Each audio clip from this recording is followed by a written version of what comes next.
Alors bonjour à tous, c'est David Barbillon du blog Je contrôle mon cerveau. Et aujourd'hui, je suis ravi d'interviewer Olivier Roland, qui est un web entrepreneur de plus en plus connu, qui vient juste de publier son premier livre papier. Tout le monde n'a pas la chance d'avoir raté ses études. Alors salut Olivier. Salut. Tu vas bien? Bah oui, toi? Oui, très bien. Là, tu es à Paris, tu es à Londres. Je suis à Londres. Je suis à Londres là. D'accord. Alors, je suis ravi de faire cette interview avec toi. Je parlais justement de la publication de ton premier livre papier parce que tu as déjà en fait publié un livre numérique qui s'appelait Vivre la vie de ses rêves. Vivez la vie de vos rêves grâce à votre blog, ouais. C'est ça. Et qui a été téléchargé, je crois, 100 000 fois, quelque chose comme ça. Ouais, plus de 100 000 fois, ouais. D'accord. Et alors, la première question que je vais te poser, c'est est-ce que ce nouveau livre papier, c'est la suite de ce premier livre numérique? Non, pas vraiment, non. Non, pas du tout même. Ça partage la même philosophie, mais c'est pas du tout la même approche, si tu veux. Mon livre numérique, c'était vraiment un livre spécialisé sur le blogging, alors que là, c'est un livre qui est beaucoup plus généraliste. Si tu veux, il y a 3 grandes parties dont tout le monde n'a pas eu la chance de rater ses études. La première partie, c'est une critique du système éducatif, pourquoi il est obsolète, pourquoi il est vain d'attendre qu'il se réforme. La deuxième partie, c'est comment hacker son apprentissage en apprenant à apprendre, en boostant son intelligence et en développant aussi sa volonté. Et la troisième partie, c'est comment créer une entreprise qui est au service de notre vie, plutôt que notre vie soit au service de notre entreprise, tout simplement. Alors, super. Alors moi, ce que j'aime bien dans ton approche, c'est que, en fait, je trouve que tu as 2 expertises. Tu as une première expertise qui est l'expertise due à tes résultats, parce que tu es quand même un web entrepreneur. Bon, tu as monté ta première boîte, je crois, à 19 ans. C'est ça. En 2015, bon, tu faisais quand même quelque chose comme 1 million de chiffre d'affaires. Tu as à peu près 500 000 personnes qui te suivent entre tes différents blogs, YouTube, Facebook. Je crois que maintenant, tu es même sur Instagram, Snapchat. Oui, c'est vrai. Donc, de ce fait, en tant que web entrepreneur, tu as des résultats. Et en plus, je trouve que tu as une expertise en termes de recherche, puisque tu fais beaucoup de recherches scientifiques, tu appuies beaucoup ce que tu dis sur des études, et en même temps, tu as fait des centaines d'interviews d'entrepreneurs. C'est ça. Est-ce que justement ce livre est fondé sur ces interviews, ce travail de recherche aussi que tu as fait par ailleurs? C'est un mix de plusieurs choses. Déjà, ça part de mon expérience quand même, puisque je veux dire, j'aime bien pratiquer ce que je dis et dire ce que je pratique. Voilà, tu vois, c'est aussi, si tu veux, pourquoi il y a beaucoup de gens qui me suivent par rapport. Ils aiment bien, tu veux, le fait que je ne suis pas un prof classique dans le sens où j'applique vraiment ce que j'enseigne. Et j'enseigne ce que j'applique. Et donc ça part de moi, mais je ne voulais pas juste que ça se base de moi parce que statistiquement, ça n'aura pas été intéressant en fait. Donc, c'est basé aussi sur donc, effectivement des discussions avec des centaines d'entrepreneurs que j'ai rencontrés de par le monde et aussi donc, plus de 400 références scientifiques. J'ai eu jusqu'à 4 assistants de recherche qui m'ont aidé à trouver toutes les références pour appuyer mes dires. Et d'ailleurs, parfois, ça a remis en cause certaines des choses que je pensais dire. Donc voilà, je ne voulais pas juste tirer les choses de mon chapeau, je voulais vraiment partager le maximum de techniques efficaces, pertinentes possibles. D'accord. Et est-ce qu'en même temps, des fois, tu peux pas soumettre des hypothèses, avoir des avis qui sont pas forcément liés, basés sur des études scientifiques, mais qui sont juste un avis. Écoute, j'essaie d'éviter parce que même si, pour moi, ce qui est important, c'est la pertinence. Est-ce qu'il y a des résultats ou pas? Et le problème, c'est qu'aujourd'hui, il y a tellement de gens qui sont un peu trop ce qu'on appelle woo-woo en anglais, donc des mecs un peu trop new age qui vont inventer des trucs comme quoi ils font bouger les pierres avec des ondes quantiques ou des trucs comme ça. Je me méfie énormément de tout ça. Moi, je veux vraiment partager des méthodes qui fonctionnent et pas juste des trucs pour se sentir bien, pas juste des trucs qui fonctionnent avec l'effet placebo, parce que c'est ça qui va faire la différence sur le long terme.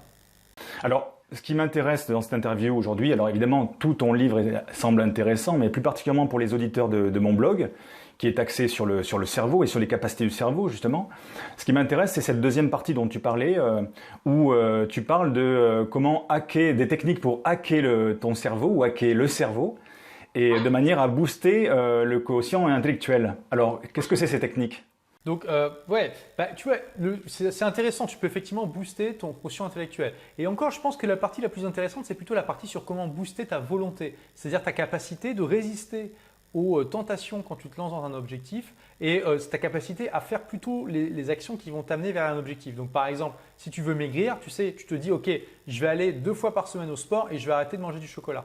Avoir de la volonté, ça veut dire d'être capable de résister le plus souvent possible au fait de manger du chocolat et de se motiver à aller 2 fois par semaine à la gym. Mais pour rester sur le QI, en fait, il y a jusqu'à présent, les chercheurs étaient unanimes, c'est-à-dire jusqu'à 2008, hein, les chercheurs étaient unanimes pour dire que c'était absolument impossible de booster son intelligence fluide. Alors, qu'est-ce que c'est? Donc déjà, il faut comprendre un petit peu ce que c'est l'intelligence fluide.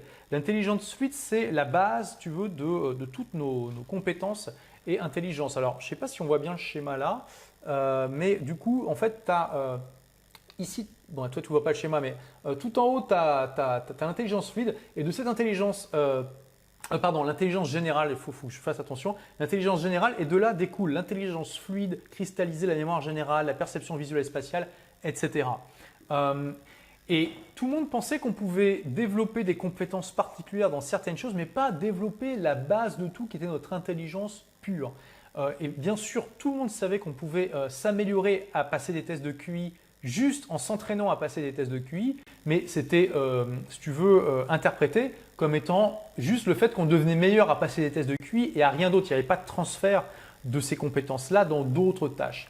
Et en 2008, il y a un papier qui a fait l'effet d'une bombe puisqu'il y a une scientifique, Jaegi, qui a démontré qu'avec un certain type d'entraînement cérébral, tu pouvais véritablement booster ton intelligence générale et que du coup, toutes les autres capacités qui découlent de ça, c'est-à-dire à peu près tout, étaient aussi boostées. Et depuis, ça a été prouvé par des dizaines d'études. Il y a eu une méta-analyse qui est sortie en 2014 et qui montre qu'effectivement, c'est efficace. Et cette stratégie, cette technique, ça s'appelle le Dual N-Back. Je ne sais pas si tu as déjà entendu parler de ça. Non.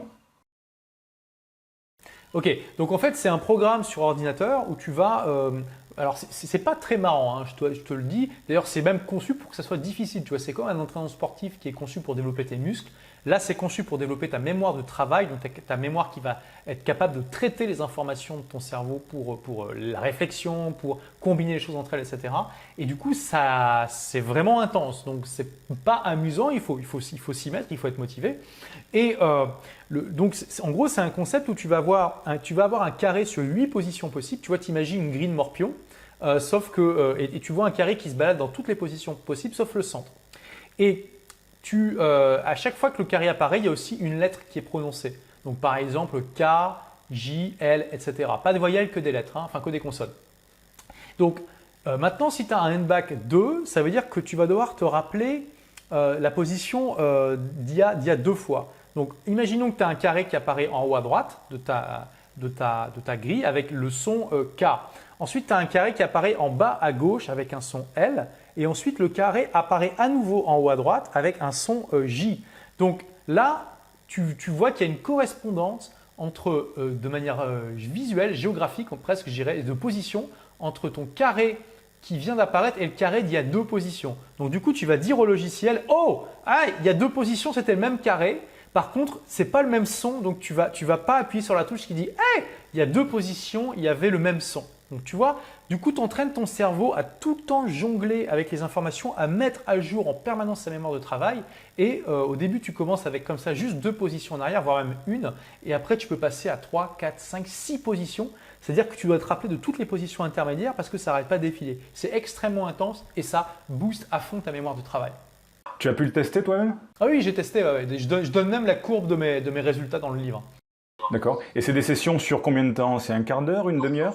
Donc en fait, ce que recommandent les scientifiques, c'est de faire une session par jour pendant 20 jours. Alors éventuellement, donc ça dure 10 minutes à peu près. Hein. Mais voilà, je le dis, c'est très difficile, il faut se motiver, il faut s'accrocher. Il y a plein de gens qui abandonnent en cours de route. Même moi, mon premier essai, j'ai laissé tomber au bout d'une dizaine d'essais et c'est seulement 2 ans plus tard que je m'y suis remis que j'ai fait ma séance de 20. Tu vois, donc c'est pour te dire. Mais le truc, c'est que justement, plus tu es tenté d'abandonner et plus en fait c'est important pour toi de le faire parce que ça booste aussi la volonté d'ailleurs. Il y a des tas d'études qui montrent que le fait de booster sa mémoire de travail, ce n'est pas juste une manière de booster son intelligence, c'est aussi une manière de booster autre chose. On parle souvent d'ailleurs que la volonté, c'est comme un muscle. Et que ça se muscle au fur et à mesure. Hein. Mais oui, d'ailleurs, si tu veux, je peux te partager des trucs très simples pour booster ta volonté avec des friandises et un miroir. Ça t'intéresse? Oui, tout à fait. Ok. Mais écoute, là tu vois, je montre à la caméra, j'ai sur mon bureau ceci, c'est un miroir. Et pourquoi j'ai ça? Parce que tout simplement, tu as des études qui montrent que le simple fait d'avoir un miroir dans une pièce, ça booste ta volonté. Pourquoi? Alors déjà, il y a l'étude qui a lancé tout ce domaine de recherche, c'est une étude à la fin des années 70 où en gros, ils ont mis un enfant, enfin plusieurs enfants, mais les uns à la suite des autres dans une pièce et où tu as le chercheur qui a dit, voilà, là tu as un bonbon ici, si tu arrives à tenir 10 minutes sans le toucher, je reviens avec un deuxième bonbon. Oui, je l'ai vu cette étude. Voilà, et donc en fait ils ont fait deux contrôles différents. Donc il y a eu une partie de l'expérience, c'était juste comme ça, voilà, normal. Ils ont mesuré le taux d'enfants qui résistent à la tentation, qui était assez faible. Et il y a eu la même expérience qui a été faite, mais avec un miroir dans la pièce. Et quand il y a un miroir dans la pièce, il y a davantage d'enfants qui arrivent à résister à la tentation. Donc on ne sait pas vraiment pourquoi. La théorie la plus pertinente, qui semble la plus pertinente aujourd'hui, c'est simplement que le fait qu'on se voit dans le miroir, on a davantage conscience de nous-mêmes et du coup on a davantage honte si on est sur le point de céder à la tentation alors qu'on sait qu'on ne devrait pas, tout simplement. Et le deuxième truc, là je montre aussi à la caméra, j'ai là une friandise, là dans ma main, donc c'est du chocolat blanc noisette, j'adore ça. Et donc quel est le concept d'utiliser ça pour, ça ou n'importe quelle autre friandise, pour booster sa volonté? Tu achètes une friandise que tu adores, dont tu raffoles, donc limite quand tu le vois, tu es déjà en train de saliver et tu la mets bien en évidence dans un endroit où tu es régulièrement, donc ton bureau, chez toi, etc. Et tu n'y touches pas. Tu n'y touches pas. Le but, c'est d'entraîner ta volonté. C'est la même chose que quand tu vas entraîner tes muscles à la gym. Là, tu vas t'entraîner à résister à la tentation. Et c'est extrêmement, extrêmement puissant. Moi, la première fois que j'ai acheté ça, en fait, j'ai commencé progressivement et c'est ce que je recommande aussi. Tu peux commencer en te disant, OK, je vais tenir 15 jours. Tu tiens 15 jours, au bout de 15 jours, tu as le droit de le manger. C'est ta récompense. Ensuite, tu le refais, tu fais ça 30 jours et au bout de 30 jours, tu ne le manges pas, tu le donnes à quelqu'un. Et après, tu refais la même chose avec 90 jours. Là, j'en suis déjà à 120 jours pour celui-là. D'ailleurs, je crois que, ouais, voilà, il est effectivement périmé. Donc, il faut que j'en achète un. Donc, voilà, vous faites ça avec ce que vous kiffez le plus. Un Kinder Bueno, un Kinder Surprise, ce que vous voulez, j'en sais rien. Voilà, un truc que vraiment vous adorez. Évidemment, un truc qui se conserve assez longtemps quand même. Si vous achetez des fraises, ça ne va pas marcher. Et puis, voilà, vous essayez de tenir. Et moi, je trouve que ça fait vraiment des miracles. C'est vraiment tout simple. Et en fait, ça t'entraîne à voir les tentations autour de toi comme juste des choses auxquelles tu peux résister facilement en fait. Juste des éléments du décor. Oui, c'est un peu la question que j'allais te poser. Est-ce que tu as pu mesurer par ailleurs les effets dans un autre domaine? C'est une bonne question. Écoute, ce qui est sûr, c'est que je mange beaucoup mieux qu'avant. Ça, c'est sûr, je suis beaucoup moins tenté de prendre des desserts et tout ça. Et ça se voit d'ailleurs sur mon poids. Donc ça, c'est quelque chose au moins de vérifiable facilement. Et j'ai l'impression, tu vois, aussi que je suis moins tenté d'aller voir des divertissements comme Facebook, YouTube, alors que je ne devrais pas. Après, très honnêtement, je ne l'ai pas très bien quantifié ça, donc je ne pourrais pas t'en parler plus que ça. C'est juste une impression subjective. D'accord. Alors, écoutez, merci pour tout ça.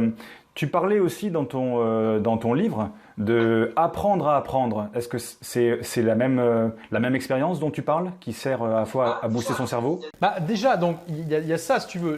Une des bases, si tu veux, pour apprendre à apprendre, c'est déjà de développer sa volonté. Parce que ça va nous aider, parce que dans tout apprentissage, si tu veux, tu as quand même une constance à avoir.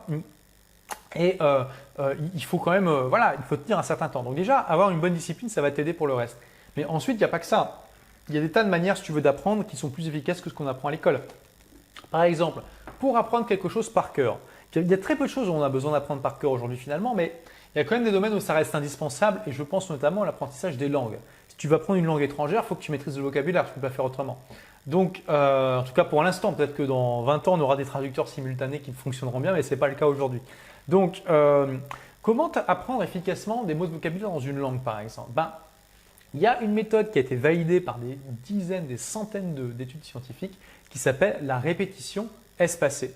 Donc, ça prend en compte finalement une découverte de la fin du 19e siècle qu'on appelle, enfin, ce n'est pas une découverte, c'est une théorisation de l'oubli. Ça s'appelle la courbe de l'oubli et c'est une mesure tout simplement du taux auquel on oublie les choses. Donc, typiquement, au bout de, si je me rappelle bien, au bout de 2 heures, on a oublié 60% de ce qu'on a appris, quelque chose comme ça. Je ne sais plus exactement, mais voilà, c'est quelque chose dans ce genre-là. Et du coup, la répétition espacée va permettre de casser cette courbe de l'oubli en nous remontrant ce qu'on doit apprendre exactement au moment où on est en train d'oublier, donc au moment le plus pertinent. Et ça nous aide à stocker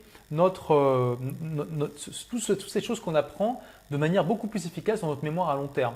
Donc concrètement, comment ça se passe la répétition espacée? Typiquement, tu vas utiliser un logiciel qui va te montrer des cartes de vocabulaire à apprendre.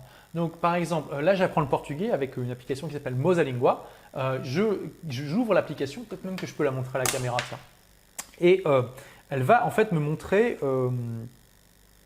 une carte avec le mot en français. Donc là par exemple, c'était très bien. C'est marqué ça. Donc je sais qu'en portugais, c'est estava ótimo. Estava ótimo. Donc là, je m'en rappelle bien, tu vois, et tu as 4 boutons en dessous de la carte. Tu as parfait, bien, difficile, revoir. Si je m'en rappelle parfaitement, je clique sur parfait. Si j'ai mis quelques secondes à m'en rappeler, je clique sur bien. Si j'ai galéré pour trouver le mot ou bien que j'ai fait une faute, par exemple, dans l'orthographe, je clique sur difficile. Et si je ne m'en rappelle pas du tout, je clique sur revoir. Et donc, en fonction des réponses que je vais donner au logiciel, le logiciel va calculer quand est-ce qu'il doit me remontrer la carte, si j'ai réussi vraiment à mémoriser la carte ou pas.